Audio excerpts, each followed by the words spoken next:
خون شد دلم پر شد دلم کشید از جدایی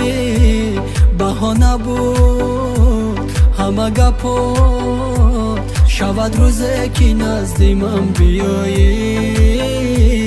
دلم خون شد دلم پر شد دلم کشید از جدایی بهانه بود همه گپات شود روزه که نزد من بیایی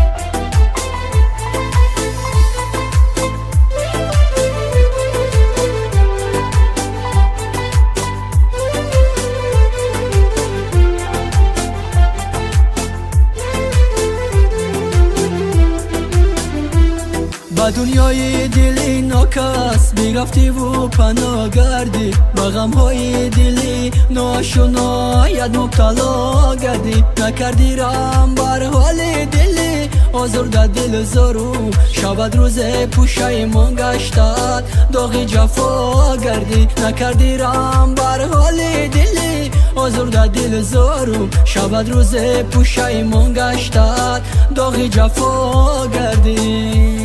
دلم خون شد دلم پر شد دلم کشید از جدایی بهانه بود همه گپات شود روزه که نزد من بیایی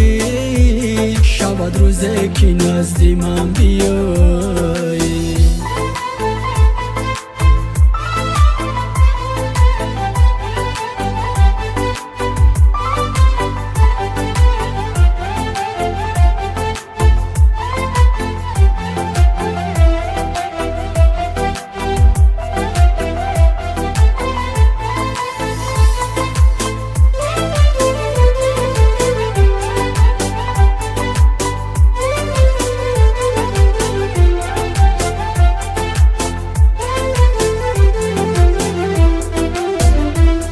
هنوزم در نگشت است که بیایی شوی دور عزیز روم کجایی با بیسته رفتم از غمی تو میسوزی از جدایی از جدایی هنوزم در نگشت است که بیایی شوی دور عزیز روم کجایی با بیسته رفتم از غمی تو میسوزی از جدایی از جدایی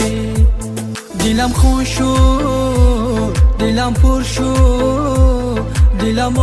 کشید از جدایی بهانه بود همه گپات شود روزه که نزد من بیایی دلم خون شد دلم پر شد دلم کشید از جدایی بهانه بود همه گپات شود روزه که نزد من بیایی